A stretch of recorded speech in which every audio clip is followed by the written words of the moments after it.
Warmly welcome to Agile HR Community's meetup. We do these meetups maybe once a month, maybe every second month. And usually we have an amazing network of Agilists that have either worked with us or gone to our trainings or are in our network who are happy to join us and share their experiences to the wider community. Today, we're going to talk about Agile leadership.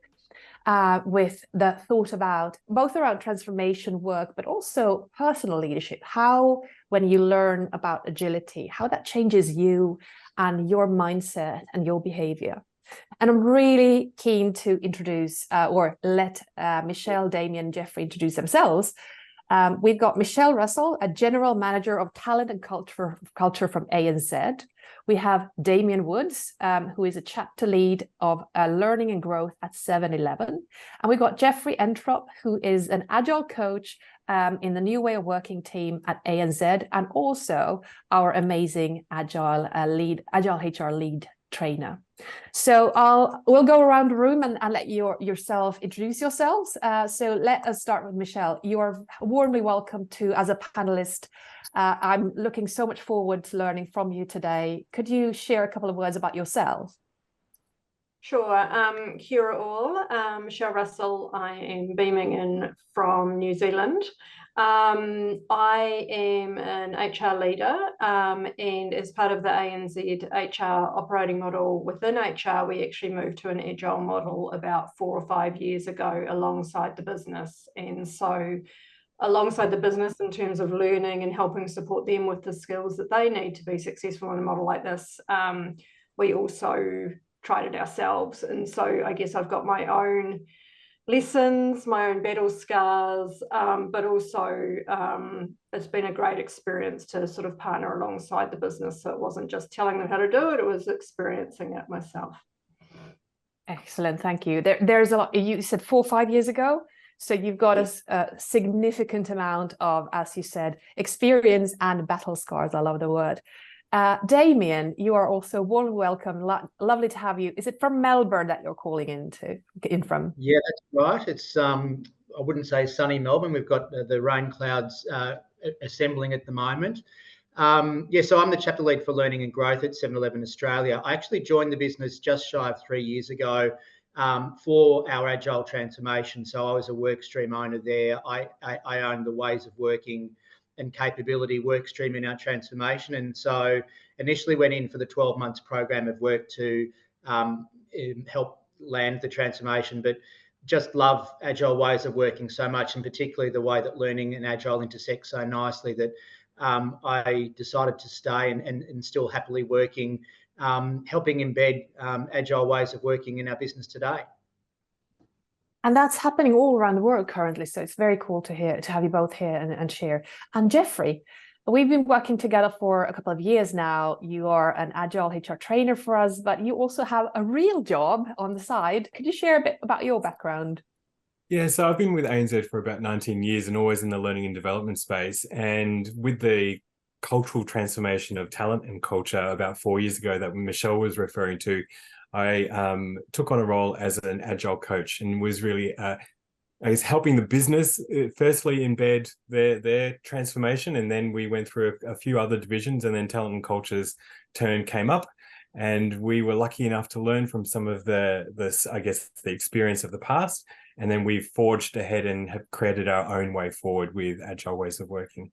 So my role is still in the Agile space, and we find that it's kind of evolving again into something new. So excited about where we can sort of take it from here. Well, that's the thing, isn't it? That agility isn't ready. It's not done. It's continuously evolving. Just two words about me. My name is Rina Hellström. I'm the founder of Agile HR Community and an Agile trainer and an executive coach as well. And I'll be facilitating today. So I do my best to help you hear from Michelle, Damien, and Jeffrey around the following themes. Here are our themes. We're going to start talking about how does leadership go together? What's going on now with leadership development overall? And how does Agile connect to that? The next part is around your own journey. So we'd love to hear from Michelle, Damien, and Jeffrey around what kind of journey have you gone through yourself? What happens when you start learning about agility?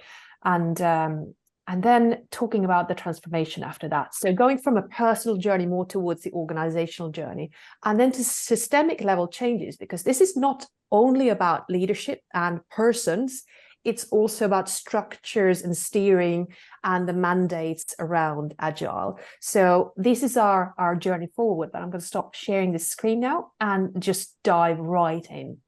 So could we start with Damien? When you think about leadership development overall, I mean, I've been in this field for 25 years, and leadership has been an essential point of what we do in growth and development all the time. What's changed now? How does it connect to Agile, in your opinion? What's happening? Look, I think it's rather seismic, and it's really timely for us. We're in the middle, we're knee deep in trying to get a really clear narrative about the sort of leadership that we need to make our Agile business work more effectively, and we're getting sort of to the pointier end of that. But one of the things that I listened to recently, which really struck a chord with me, was we had John Smart come and talk to our business, and the model of leadership that most businesses are used to grew up in the Industrial Revolution, where work was much more predictable, and therefore you organise work around predictability, and you led for that predictability. And so hierarchies were established, and leadership and ways of working were built around that. The nature of work today is so different and so unpredictable, and the waves of disruption happen so quickly. The requirements of leadership are very, very different. And that's hard, because a lot of the people, even in our business, we've been Agile for about 3 years, have had careers defining themselves in a particular way and defining how they lead in a particular way. And all of a sudden that gets challenged, and there's an ask of them to think very differently about how they lead. We have a contribution model. We use that for all the various crafts in the business, but the consistent dimensions for everybody are leadership and business acumen. So we say that leadership is expected of everybody. Then there are the Agile roles in particular, so chapter lead, product owner, etc., which require some technical nuance. And then great leadership is great leadership regardless of the context in which it's being applied. So it's complicated, and I think you start first with the mindset and culture you're trying to build in the business, and shaping that. So harking back to what Jeff just said, and you picked up, Rena, this is not something you build and perfect. It's something you're always trying to get better at. But we need people to think and behave differently when it comes to leading the enterprise. And we're a way into that journey, but I still think we've got a long way to go to really support our people to be the types of leaders that an Agile business really requires. It's certainly an interesting time, and I think a lot of people felt uncomfortable about, well, I had a title and I sat in a hierarchy, and now that's different. I'm not sure how I fit in anymore. And we had people opt out and move, but we've been able to build now people who came in knowing what we needed and embracing that. So we're in an interesting spot in our journey. Excellent. Thank you very much, Damien. Michelle, what are your thoughts around what's going on with leadership development overall? You've been around as well and seen the history of leadership development during the last maybe 10 years, 20 years. What do you think is happening currently? Well, I think it probably goes to mindset in a similar way to what Damien said, is that Agile leadership evolves around the need to actually have a mindset shift. And one of the things we learned very early in our journey within the business was that actually our leadership behaviours needed to evolve more to culture behaviours. And so we created 3 key culture behaviours of create, deliver, together. And I think it speaks a lot to both the way in which Agile operates in a business, but also the way in which you lead. So for me, Agile is all about learning and adapting and continuous improvement. So the create element is about being curious. It's about learning from mistakes. It's about trying things and making adjustments. And I think that speaks really nicely to the uncertain world that we live in and the evolving and changing priorities that the business is always having to lean into, and the way an agile model supports that. I think for us, it's deliver what matters. And again, that speaks to agility. A lot of people think agility is not very structured or not very defined, but the reality is agility is about being very clear on what the work is and being very clear on what the definition of done looks like. So the ability to then get very clear on what delivering what matters means for the business is really important. And the other bit around agility is that actually you can't do this independently. It's an interdependency. You do it in teams, you do it across teams, and you have to empower and trust those teams to be successful. And so for me, that shift for us in the culture behaviors, whether you're in an agile team or a traditional team, plays through. And I think it is all about the skills that as a leader you bring to actually help enable them. I agree with you when you say that this is more about the culture behaviors than leadership. Leadership in an agile organization is kind of everywhere, right? It's a behavior, it's a mindset that we expect. Jeff, you've been also working hands-on with a lot of leaders and leadership behaviors, leadership development. What are your thoughts around what's going on with leadership development overall, kind of a high level thinking? What I love with it, at the moment, there's like an invitation to hold up the mirror and think about, well, how am I currently reacting and responding to the environment? And what is my leadership style and preference? And why am I feeling uncomfortable with this? So there are lots of self-reflection questions that I'm finding is kind of being thrown at leaders in this type of environment. And you can see that some leaders shy away from that self-reflection and from sort of leaning into that discomfort, whereas others are just going gung-ho in for it, getting their hands dirty, rolling up their sleeves and really trying to work out, well, how do we need to be a little bit different? And how do we need to respond to this forever changing environment? I am challenged with my traditional constructs of how I would normally go about this, or how I would go about the work, how I would make decisions, how I would work with my team.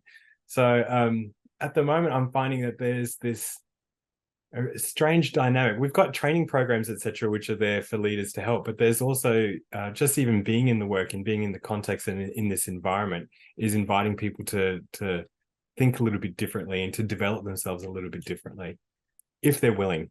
Let me throw out just a thought, not a question to be answered, but I've been working with this for quite a while as well. And one of the thinking that has changed with me during the last 5 years is 5 years ago, I thought, let's bring everybody on the journey. Let's give them time to learn around this. And let's, agile leadership and cultural beliefs and how we should be behaving and what's great in an agile environment. And now 5 years in, this starts becoming a mainstream operating model. It starts becoming a very usual. A lot of companies are moving towards agility in different business units or all across the organization. And I think, do we have time to wait for people who clearly can't be leaders in this environment to catch up? Or is it just another question that we need to think about, who are suited to lead these organizations? Maybe you can touch upon that when we move forward with our themes. Let's move towards, so kind of a good segue to your own journey, and you started talking about that a bit as well, is when you started learning about Agile. It might be difficult to put yourself in the shoes of whenever years ago, but when you started learning about Agile compared to where you are now, what's your own journey been like? What have you learned? And what you mentioned battle scars, Michelle. Could you start sharing your own journey? Yeah, so I mean, I lead an Agile team myself to a degree. I wouldn't say it's hardwired in the way that some Agile teams may be, but for me, one of the beautiful things about it is transparency as a leader. But that also comes with being able to hold yourself back from getting deep into the work. So as a leader, you have to kind of set the tone for what you want delivered. You have to help shape that. But you've also got to be careful with that element of transparency to not go deep and not try and actually solve some of the problems, and allow your team to work it out for themselves, work with others, learn from their mistakes, tweak and share and evolve. And so for me, the initial stage as well, this amazing transparency. But with that comes a whole pile of other behaviors that you suddenly have to bring into play that you didn't possibly have to bring into play. So, and I think we're always evolving, whether it's ceremonies, whether it's tightening up scope, whatever that looks like. It is this continuous journey of tweaking, making sure it works for the team, linking to the team's strengths at the time, and develop opportunities. And it is this whole continuous improvement. It's being a lot more curious, it's learning, and it's evolving. And I think that's one of the really beautiful things about any sort of agile model, is the fact that as a leader, you get to try things as well as the team. So that would be, I think for me, I've learned a lot. I love the opportunity to be with the team more often, actually. That's the other thing, is you actually spend more time with your team than you previously did before. And you do get to see, the strengths, where they need to grow. And that also helps with the work, because you can actually then allow them to play in work that previously they may not have played in. That's true. The teams usually, when they feel that there's a safe space, they tend to surprise people and leaders with what they are able to do and what they are delivering and how they're working. And I'm hearing that there is this element of also the freedom and the vulnerability, if you may, for the leader as well, to say, you know what, I don't have all the answers. Let's try things out. Let's experiment. Jeff, what would you say when you think about your own journey regarding learning you've been at this for so long. Do you remember when you didn't know about agility? Actually, Damien and myself were working together way back when. This all started at ANZ. And I think the most exciting thing at the time was the customer was at the heart of everything. It was like, you need to capture the voice of the customer. They need to be able to be part of the creation. There's this co-creation that was happening, and I am quite creative, and I love that side of things. And I love experimenting, and I like trying to map out things and brainstorm and have these strategy workshops where it's really quite messy and lots of stuff up on the wall. And I could see these groups were doing it. It was becoming a bit of a trend and a culture across the organization as we were working out how we were going to embed ways of working across various parts of the business. And it was a completely new way of thinking, where there were pockets that had maybe been performing like this before and doing design thinking and things like that, but it was never really a whole division. And seeing that energy is what really inspired us. And then we needed to get involved in terms of, well, what's the learning shift that needs to happen, and the people change management support that needs to happen as a part of this. And then how can we get involved in, I guess, exploring and experimenting with our own constructs, as I mentioned before, to do things. Am I hearing, because one of the things that struck me when I learned that there was something called Agile was that I was already Agile.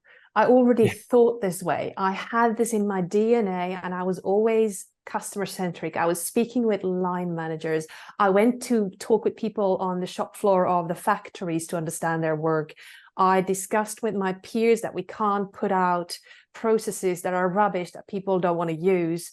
I was this already, and I was quite good with experimenting, trying things out, whereas people thought I was spontaneous, but I actually had this in my DNA. Did you recognize the same when you? Yeah, definitely. There were elements where, yes, we do this and we do this quite well, but I see Agile for me, it was a completely new language, and we were thinking it needed to be this this new framework or something like that, all these roles and this new language. And really, when we scratched the surface and really looked at it's the elements, it's the principles behind it that actually make the ways of working transformation succeed. So it's that mindset piece that Michelle and Damien we're talking to, actually. That's what it sort of comes to. That's exactly what it's about. Damien, can you build on what Jeffrey, you've got a common history. Can you build on that and share your journey?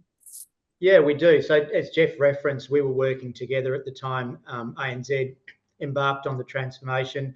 I stayed for a little while and then moved on, and so was part of that early wave of curiosity about something that sounded so foreign. We were a bank and very traditional, and we had a quite progressive thinking new CEO who said that if we want to be successful, we have to work in ways that enable that, and double down on moving to Agile.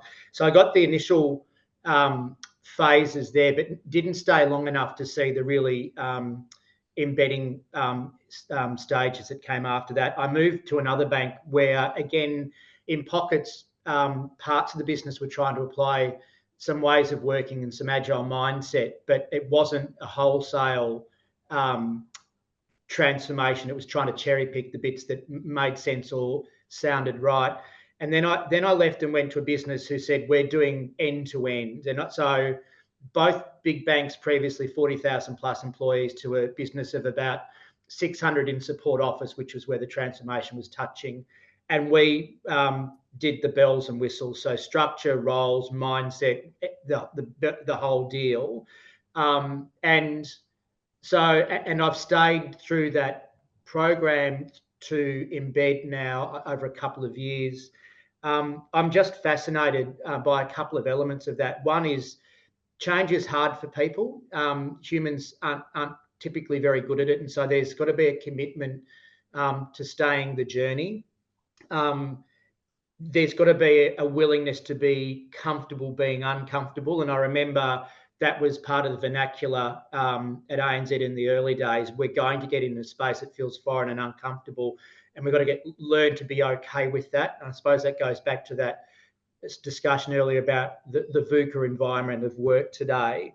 The other thing I think more recently that I've been thinking about, so I'm in a retail business in Australia. Our economy's doing it tough, like many economies are at the moment, and a lot of the discretionary spend of customers has backed off. So our financial performance is under a lot of pressure right now, and so there are a lot of control measures in place, which puts pressure into the system. And it's interesting watching when pressure comes in, no matter how sophisticated you think you are or mature you think you are, there's this tendency to go back to your comfort zone. And I'm really watching that right now, which is, I think, a risk. We can't revert back to the comfort of, well, I'll just do it this way because that's how I always did it. So it's a reckoning point for us right now. And so far, I think we're managing it pretty well. The one other reflection I have is a very, very committed both leadership, so CEO and his table, as well as board. The board have well and truly bought into what we're doing with the business. They've probably taken longer to really understand it because they all sit on other boards, etc. But their support in the process has been really, really critical. So it's been interesting for me. I was talking to someone the other day. I don't know if I could go back to a business that wasn't agile anymore. I think I would really struggle with it. It would be hard to do. Wouldn't it, sitting there in different steering groups, taking 2-3 months to make decisions. It would be tough for sure. I love how you brought up that with, the pressure testing of your operating model. Is it real, or are you reverting back? And there is such a big magnetism of the old culture, specifically during the first couple of years when you started. It's easier to revert back to something that you have been working with 10 years. So it's a really tough one. Also for teams, I'm not sure if you recognize this, but sometimes I ask when people say, "Oh, we're already agile," I ask them, how do you counter when there is a mistake happening? How do you react when there is a clear failure? What is your immediate reaction? And if you start looking at that, you start realizing, do you really have the agile mindset? Because if there's a failure, we've learned to handle that in a different way than previously. And that's a really good pressure test on the team level on agility and the mindset as well. It's fascinating. We're looking at implementing an agile model into the New Zealand ANZ business. It's a business that hasn't got it yet. And when we played through when we were at our best, it was really fascinating that all of the leadership team talked about when we were in a crisis. And you think about when we're in a crisis, you start to revert without knowing it to a bunch of agile ways of working. minimum viable product, cross-functional collaboration, like very fast decision making, clear direction around what it is and versus what it isn't from a risk appetite perspective. So it's interesting, how do you bottle that and try and implement it in some form of operating model without overcomplicating governance and risk and all of those things that banks in particular are just so good at. And I think that's our point at the moment, is as leaders, we know when we're at our best, and it looks a lot like Agile. Excellent. Let's move to the next area of our agenda. We are going to talk about how to start developing Agile leadership across a transforming organization. So we've all been there with some people, they jump in and start from an organization that has zero maturity. You really start from scratch. They don't even know what Agile means. They haven't done a single sprint of experimentation. You really start from scratch. But now a lot of organizations are on the journey already. You start having teams, if not units, where you've got Agile operating models, maybe tribe models or safe models or something. Now we're jumping in and thinking about what are the methods, practices, tools, ways of developing leadership and these behaviors that we want to. And it would be lovely if you can share some practical tips that you've come across that are working really nicely. And also if you've got something in your experience that didn't work very well. So that would be very helpful for our community. Let's start with Jeff. Could you kick this off, please? Sure. Probably one of the first things that we did and we found was quite successful was creating a culture of feedback. So seeking feedback, giving feedback, delivering feedback, how to accept feedback, so that we were creating this transparent sort of environment where you could have really good conversations about how we're performing, what we could be doing a little bit differently next time, normalizing experimentation and maybe not actually landing something the right way, or maybe not reacting or responding in quite the right way in a certain situation. We'd be able to talk to it and call it out. And that's quite scary, but it does need a lot of work. I still think that there's a long way to go in terms of building enough kind of comfort around creating that sort of environment. But I felt like it really helps in empowering and creating that trusted, psychologically safe space to be able to talk to what's working, what's not working, and how you feel about it. And probably the other thing to focus on was the continuous improvement. It's a bit of a muscle about how to actually look at an employee experience or an end user experience and think about, well, what are the pain points that they're feeling, and how do we look at those pain points versus the projection of our expertise onto the situation and the assumptions that we're making about what's actually needed and what we need to invest in. And again, that's something we've tried to embed in terms of processes and language, but it's still one of those things that you have to constantly repeat yourself, allow people to experiment and try it and make sense of it, and then come back to it and think about it as their own idea that they can then run with and implement. Did you have something that you clearly can say, okay, we try this, it failed, it wasn't good? Do you have something that you think about that? Yeah, our functional planning. So every year or every quarter, we've been trying something different for how we come together. COVID actually happened right in between our transformation. So we didn't really get to explore what it means to bring everyone together to have a planning conversation. And so we were trying all sorts of different ways of running the virtually, different times, durations, different combinations of types of conversations. And it's never really landed because the context has always changed and the maturity of the group is also developing as we go through, and their needs are constantly changing. So it's one of those, next week, we're actually doing big room planning where we're bringing everyone together for the first time physically. So we're testing something new again. So that on the was other probably... hand, if I may challenge you on that, I'm hearing that you are testing and adapting and trying new things. If something doesn't work, you're agile by heart and you're trying something new. You're not just doing the same thing that didn't work in the first place, right? Correct. Excellent. Damien, what are your tips for developing agile leadership in a transformation? What has worked well, and what would you say, is there something that you don't recommend doing?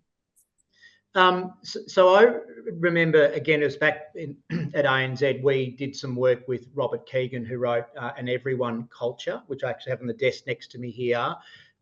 which I love. It's about the sort of culture and learning culture that is the lifeblood of an agile business. And one of the things that struck me in that book is his theory that everyone has a second job at work, and their second job at work is making sure no one else knows that they don't know that have all the answers. So this face that we put on that we've got it all under control, and that's the second job. Now I think with leaders in particular, that pressure to be on top of everything is really challenging, and it's not the sort of leadership that an agile enterprise really thrives on. We want people who are vulnerable, who don't necessarily have all the answers, but are prepared to say, well, let's work it out together. So one example of something that didn't work but led to something that did work is peer-to-peer structure with our chapter lead. So the role of chapter lead is one that's really important to our structure, and I know that every agile business is slightly different. I think we're making it work really, really well, but it needed a lot of work to get there. When we transformed, line managers were offered opportunities to be product owners and chapter leads, and they had to nominate for the process without really getting under the bonnet of the role. And I think a lot of people landed in a chapter lead role without fully appreciating what they would need to do to be good at it. But with that game face of I've got to be seen to be on top of this role and be okay with it, people tended not to ask for help. And so we thought getting all chapter leads together to come and talk shop about what are your challenges, what's working for you, what hasn't worked for you. Let's have this collective approach to being good at our job. What we realised was that was a group of about 50, and it was too big. There wasn't the safety in a group that large to have honest conversations. And so we iterated it and moved it to groups of 6 to 8, where you could have better relationships with the people and more trust, and a little bit more structure. And then people were able to say, actually, I don't understand this bit of the role, or I'm having problems with X or Y. And to hear their peers say that, it was like this enormous weight off the shoulder. I'm not the only one struggling with this. And I think that leaders in particular need to feel that I'm not the only one who struggles as a leader, coming from a world where you're not supposed to. You're supposed to have all the answers as a leader. And, we would say, well, actually, no, you don't. You've got to navigate your way there. That's actually a bigger challenge in organizations that I think we kind of far-gone agilists appreciate, is that I sometimes hear what you're saying is that when a transformation and agile has been spoken about for years in an organization, you don't dare to say as a leader, I'm not quite sure about this. Can you repeat what this is about? And can you help me understand my role? Because you should get it already. So I love your example around getting those smaller groups at a safe setting, sharing around challenges. And you don't even have to mask it as agile leadership or agile development. It's just how can we do a better job, right? Have conversations around that. The other thing which I was thinking about is we start seeing product ownership in HR as well. And people are called product owners without a proper support and a training to actually run projects in a more agile way, which leads to expectations are totally different from the team towards the PO, from the stakeholders towards the PO. And that is a kind of similar problem where we really need to bring these people together and help them and support them and train them to take the role that they have. Michelle, what are your thoughts around, thank you very much, Damien. What are your thoughts around, Michelle, for developing the behaviors, the culture and the leadership in agile transformation in an organization that's transforming?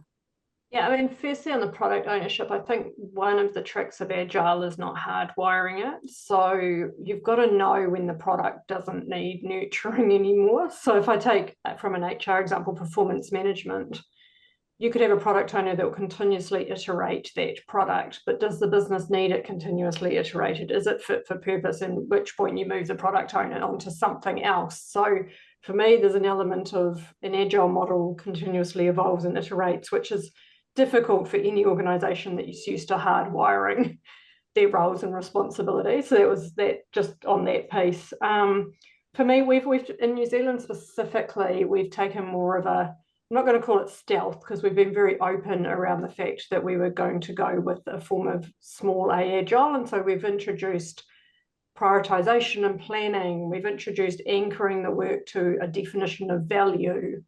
And we've started introducing ways of working for teams in terms of, laddering their work up to core objectives and those sorts of things. And for me, that's really started to transform the way that the organization thinks about their work. So it's allowed us to be much more open to change. We've been very clear that it's a model that we will continue to iterate, and we're actually making sure that we're having sessions to talk about what's working, talk about what's not, and tweak and change as we need to every time that we run certain ceremonies, and we're building in things like retro. So stealth is a good way of probably describing we're building out a bunch of behaviors that when we do get to a point where we want to go more big A agile, some of those behaviors are already in the environment, they're well understood, they've been played in leadership team, both leaders and their teams have been able to operate within them as well and work differently, and so they've been learning together. When I'm listening to you, I'm so happy to hear that. If I kind of reflect on what you're saying, it's around, you said agile with a small a. It's not about going in with a model or a blueprint and saying everybody needs to move into Scrum. It is really about finding your flavor of agility in that business context that you have. And this is my 100% recommendation to everyone on the call. Do not think that you can take a recipe or a big handbook and start banging that in the head of people. You really need to work with this iterative, evolutionary way to make it a sticky change and to really embed these behaviors. I have several clients that have come to me after 2-3 years of trying and saying, we need to kind of refresh our take on agility, because we started with teaching everybody Scrum and saying that Scrum needs to be implemented all over. And if you think from HR's perspective, that doesn't make any sense. Some of the teams and some of the deliverables we deliver aren't made for Scrum at all. So I think this is one of the key points here is, if you start leading a transformation, supporting it, really do that in an evolutionary way. What are your thoughts around that, Damien? Oh, look, absolutely. I mean, we work with one of the big consulting companies to run our transformation program of work, and one of the key themes that they worked with us on, which I think they did a good job of, is we will help you with the vanilla, but you've got to add the flavors to it, the 7-Eleven flavors to it. And that's exactly what we've done. I think Gabrielle's question about chapter model and teams coexisting in an agile business, it's very clear to me that we have to work slightly differently in different parts of the business. And so our finance centre of excellence, their work is very regular, predictable, weekly, monthly, annual cadences. And so they've got to tailor the mindset and culture. You still want to get there, but some of the maybe cadences and ceremonies don't make sense. We organise the part of our business channel that supports our store network much the same way as the rest of the business. After 18 months, we realised that didn't quite work there. And so we had the courage to say, actually, it's not working. We need to rethink that and go back to part of how we used to do it and maintain part of the benefits of Agile and do it slightly differently there. So we've got, I mean, the whole business would consider themselves an Agile business, but it's slightly different in different parts. But the fundamentals are, we always said that the Agile transformation was a cultural and mindset transformation first and foremost, supported by structure, supported by ways of working, supported by roles. But you've got to go after the mindset, because our business trigger was we sell a lot of petrol today. We're not going to be doing that in 15 years' time. So our value proposition to customers has to be very different. We've got a runway to get there, but we have to get there or else we don't have a business model. So we wanted to innovate faster. We wanted to get product to market quicker. And so we believe this was the best way to do it. But absolutely, to your point, Rena, it's not set and forget. And it's not if there was one way to do it, there would be a book and say, turn to page 63 and do it that way. And it's just not how it works. Well, there are those books in the market, and that's why we have these calls to say, you know what, yeah, watch out with those. One thing which I would like to say is the kind of also reflecting what you just said. being ready to pivot on the operating model, being ready to pivot if it doesn't make sense, roll it back to something that did make sense, and not see this as a failure, but as a learning. One part of having an agile organization, one metric of that is actually how quickly can you reallocate, realign your people's time or resources as budget around something which is much more valuable than what you thought was valuable half year ago. If that is quite easy and flexible, you have the resilience in the organization to really be resilient to the organization changes and reactive to that. If it takes ages, or if people are committed to certain leaders and they hold on to them to say, this is my team, you can't, move the resources away, that is not very agile. Well, let's move to this is kind of a good segue to one of the last pieces that we are going to talk about, and that's the connection between, right, okay, we've got leaders, we've got people in agile teams, they now started to learn the mindset and the behaviors and the practices, they start trying things out and experimenting, delivering value through agile means. But now we've got the structures in the organization. With structures, I mean mandates, role descriptions, steering, decision-making, budgeting, the cadence of how we do this. And quite often I hear people saying that we would like to be agile, but there's this finance dude or our budgeting process or whatever. Could you talk about these structures a little bit? Can we start with Michelle around these structures, please?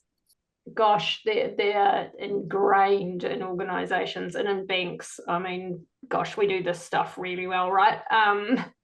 So if I think about what I've seen from the Australian model, there was a lot of HR processes that I don't think, and I still don't think are fit for purpose, but they're so deeply integrated. It's so sizing of roles, so Hay methodology would be a classic one where you just have to think differently because it's such a hierarchical structure, and everything in ANZ in particular then flows off it, whether that's remuneration, whether that's who gets invited to certain things.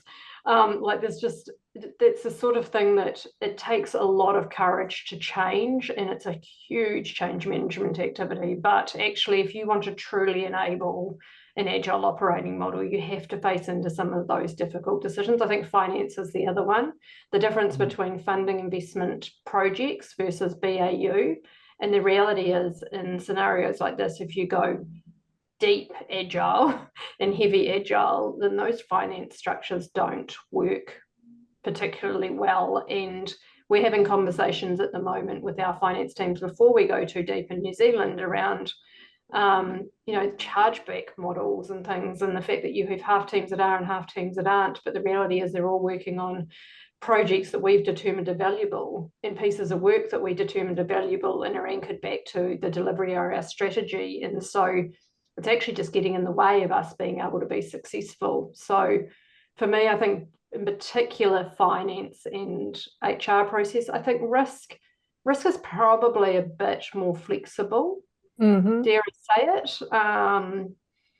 From what I've seen in terms, you've just got to work out how and where teams play, I think, in that space rather than anything else, because I think the frameworks are probably more agile, for want of a better word, than you give them credit for. Yes, and I think that the agile framework gives certain situations where you can bring in compliance and risk in a good way. For example, when you develop the backlogs, when you create the DOD, definition of done around the project, you can add these constraints in, so you keep on having that risk or quality hat on. But if your organization, I've talked about budgeting, if your organization needs to, right, this is the budgeting period coming up soon, your organization budgets once a year. It's like a bank that is open once a year for your personal you need to know what's going to happen the full year. Some companies even allocating money down to the point of how many pens are in approximately, So even saying that this is going to this training or this is going to whatever furniture, where it leaves no leeway for people to make decisions during the year. And that really isn't good for agility and to deliver the value of pivoting. What are your thoughts, The other thing which you mentioned was interesting, by the way, the position evaluation. It is super important, specifically in a transformation, in my opinion, because you've got the traditional structure and maybe traditional parts of the organization, and you want to start setting up a true agile structure, which leads to that you might not have the management layers that you had before. You instead have a product owner and maybe a chief product owner and a stream owner. And when you talk about these with people who are evaluating positions, they kind of land them at the same place as a project manager previously. But they've got much bigger roles than that, or chapter leads. So you really have to be awake there to co-create with them, to make them understand what this is about, so that you can really retain good, high-profile people in these positions. Damien, could you add something to the structures? Yeah, look, it's hard, and the ones that Michelle talked to, the finance cycle, the people model, you have to try and make the jigsaw puzzle work.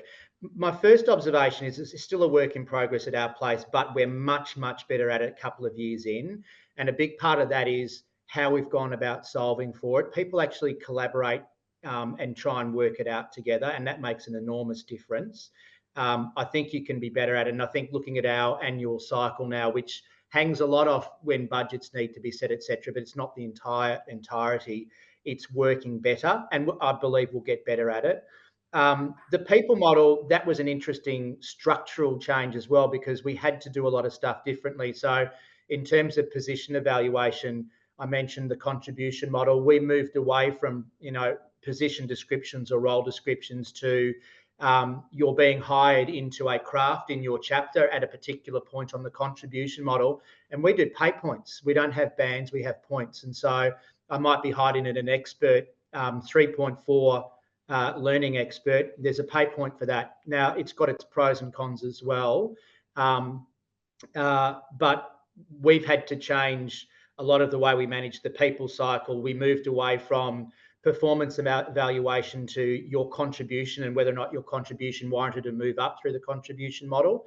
That was very uncomfortable for people, particularly in how we used to run the business. I used to start the warm-up process with my manager come that time of year because I wanted to get my pay rise. And we've sort of moved away from that now. And that was difficult for people. And again, we're not perfect there yet, but we continue to monitor and adjust and think about each year how we can do things slightly differently. We do something a little bit different every year. So my key observation is there are certain things you have to do. You have to get board approval for money to run the business, and that's got to be done. It can work in unison with agile ways of working, but it's a work that it will never be perfect, and you have to go about it the right way. I think that's what it's all about. I really want the listeners to hear that we're not saying that agility doesn't need budgets. Oh, not at all.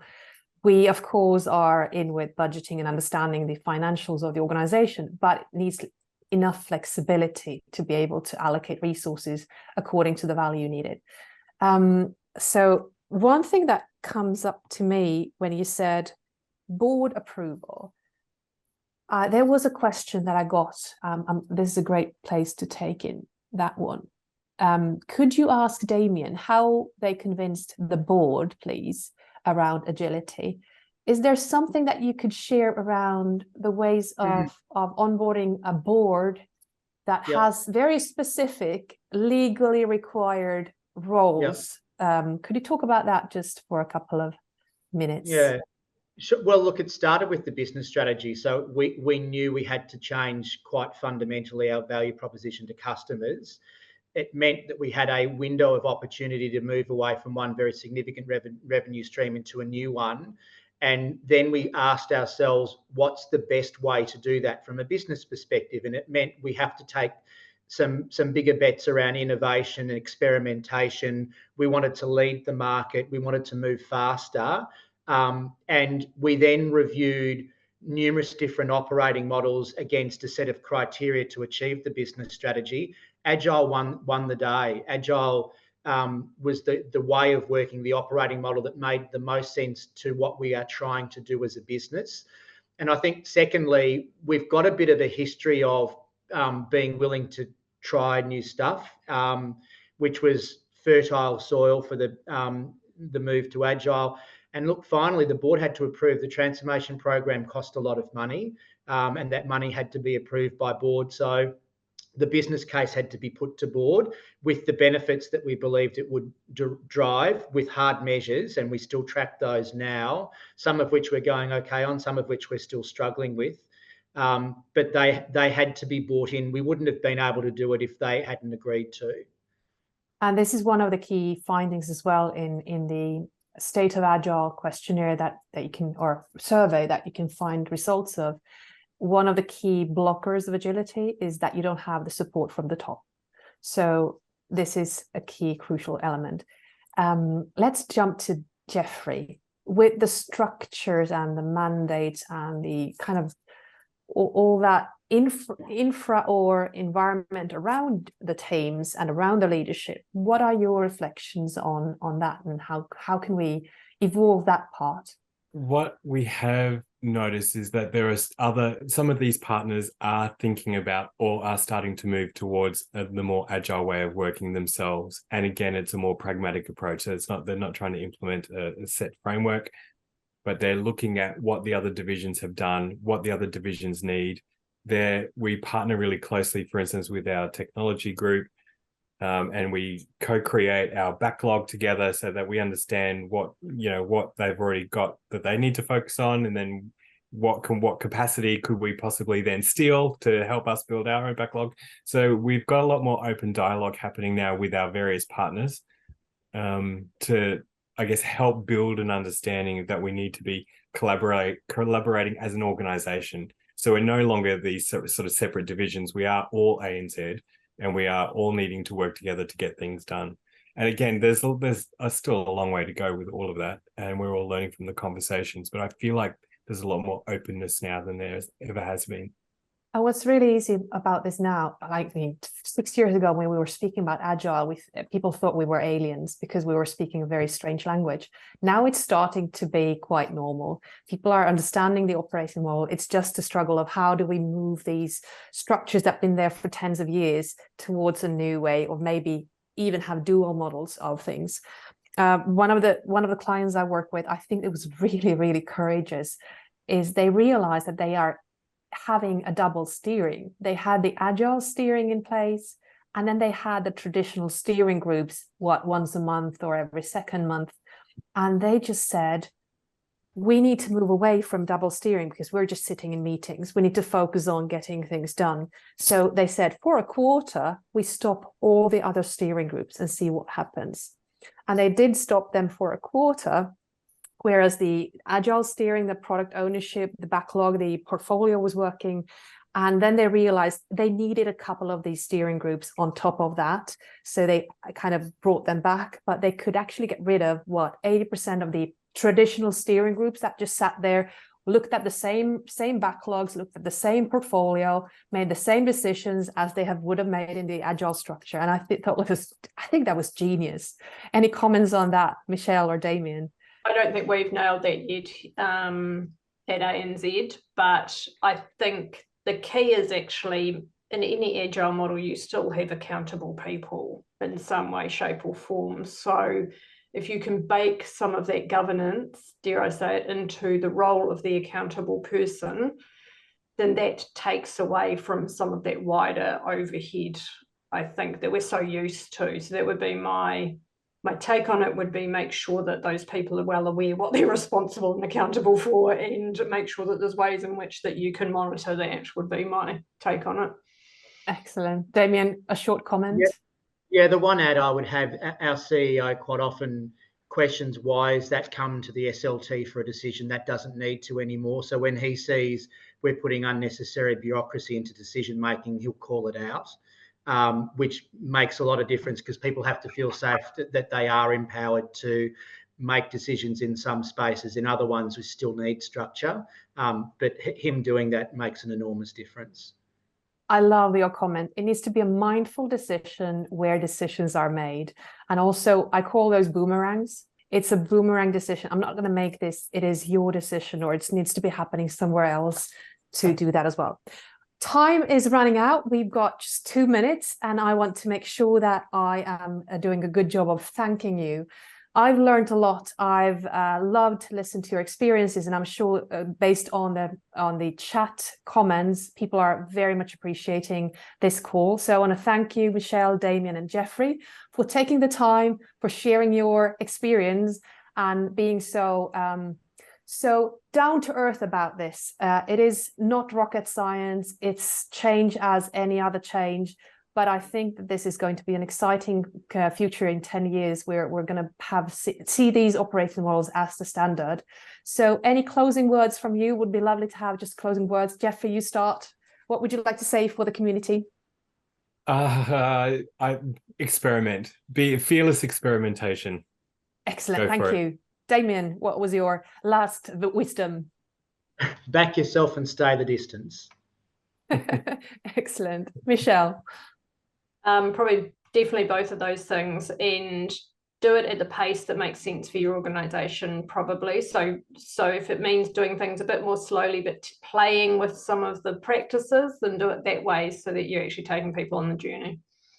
A massive thank you for all of you three panelists. It was a blast, and looking forward to seeing you as a community in our future meetups. Look into our website if you're interested in learning more, as in trainings. We do both in-house corporate trainings, we do consulting, and we also have public trainings for professional level Agile HR practitioners. Thank you for being with us today, and see you later.